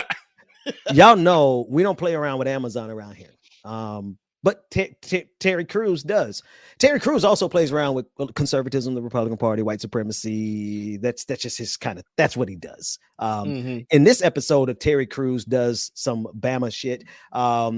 Here he is doing an ad for Amazon, while the reality is Amazon drivers are having to urinate in bottles to deliver you your next day package. Let's take a look at Terry Crews make a fool of himself. Damn. We're here. I heard Amazon was hiring a bajillion people and thought I'd take a look for myself. Do you have to go with the arrow up? Yeah. The arrow up. So Amazon does pay for tuition? Yep. So what do you think my major should be? Hi, Savannah. Hi, Gary. Wait, I get to drive a forklift? Benefits, tuition, and flexible hours. They're hiring everywhere, so check it out for yourself. The coonery of it all. It just took my joy.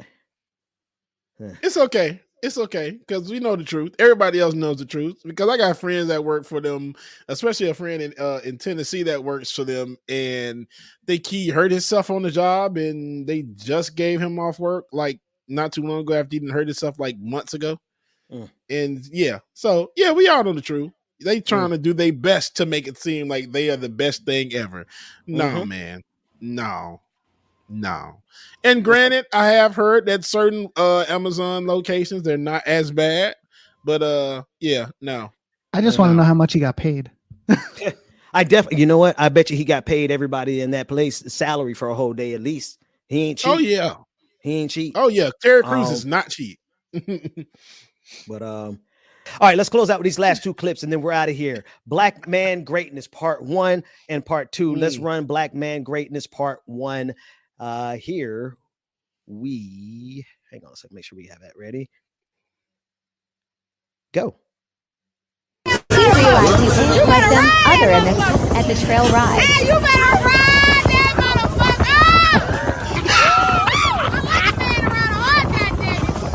You better ride! Woo! I'm gonna have to get to know you before you ride out on too good. God damn it! I don't know if that's just she made better ride that mother. Bro, hang on. I don't know if it's Black Man Greatness so much as Black Woman Greatness because she's the ultimate hype man I've ever heard in my life. Ultimate, bro. I know. Run that thing back real quick. Well, James fixes camera. Right. When she realized you ain't like them other MXs at the trail ride. Hey, you better ride that motherfucker! Woo! I like a man around a horse, goddamn. Come here, boy. Woo! I'm gonna have to get to know you before you ride out on too good. God damn it! James, ain't nobody gonna hype you like a black woman, man. All right. One last one before we get out of here. Here's Black Man Greatness Part 2. Let's run it. And here, oh, there it is. Welcome back, James. He's back in time. Here's Part 2. Oh yeah, this was crazy. Swing that ball.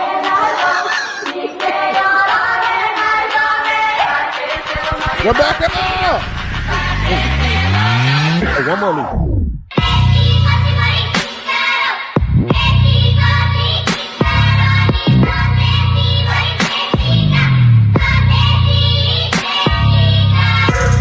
There it is. They're gonna walk away.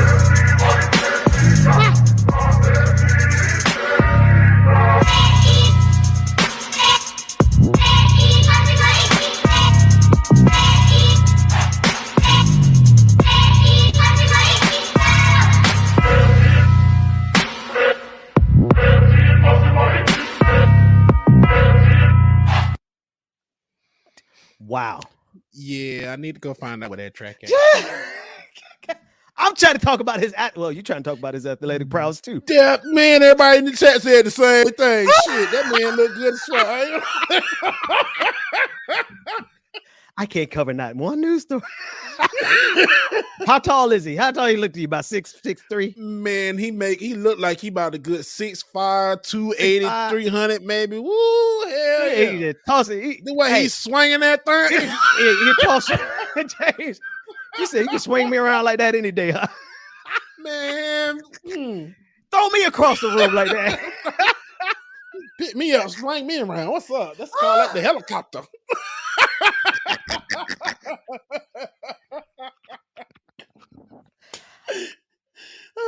I was gonna say I'm trying to talk about his athletic prowess, but I think you're talking about the same thing too, Jay. Yeah, it's athletic prowess. And he look good as hell. He got no shirt on. Man. He just need to go ahead and put the tights on. Them guns, boom. Exactly. I'm like, how many times you go? Man, look. I was trying to track where the what is that called? I forgot the shot put. Right. I was trying to see where it landed. It looked like it landed all the way back there by the fence. You see that black fence back by the pavilion? Way there in the back. That's how far that man tossed that. That's insane. That's insane. Here we go. And you can still see it's going. Okay. It's going. As far as mixing in with the clouds now. Okay, now you can't see it. It's gonna drop out of the clouds, speed it up just a little, and you're gonna look at the ground right there by the fence and way there in the back. Here it comes, coming down. Boom. See it? Wow. That man tossed that all the way through. That's the outfield. He went from basically home base to the outfield fence with the shot put. Dope. And James is just saying, listen, just toss me. Spin me around. It's okay. Just toss me across the room. Toss me. Just swing me around, toss me across the room. That's all I got today. Shout out to David in the background for making the show possible. Shout out to Rebecca Azor, who got called in and couldn't make it today. That's all right, sister. We got you. We held it down the best we could. Georgia Fort, who was also out today. James, thank you, brother, for being here with me and carrying me. Yeah, anytime. And also very special thank you to they don't have to know that. We might have had a schedule change, shout out to Pastor Anthony Galloway for coming in and sitting in this morning while Georgia Fort was out. Thank you to everyone. Act TV, where we encourage you to do more than watch. We want you to act. James, you can get the last song. No after party today because you've heard me nonstop for 2 hours. I think that's enough. Right. I guarantee. I guarantee it. You didn't have to agree so much, James. I mean, you've been holding it down, Ben. Good job. Thank you, bro. I'll see you tomorrow, man. Let me get out of here. Look at Ben.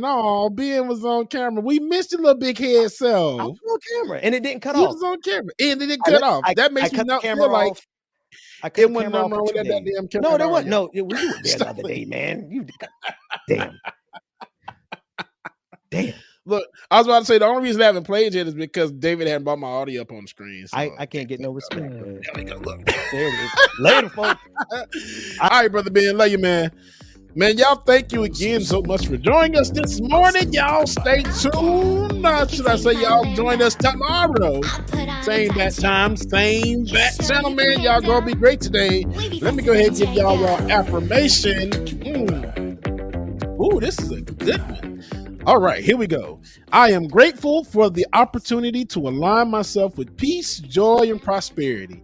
I am grateful for the opportunity to align myself with peace, joy, and prosperity. Y'all gonna be great today, man. Y'all have a great one. Love y'all, mean it. And if you want to donate to the Help Bubba Get His Ass to Jamaica Fund, DJ X3C on Cash App and Venmo, and DJ Exclusive on PayPal, y'all. Love y'all, mean it. See y'all tomorrow. Deuces. Can't stop.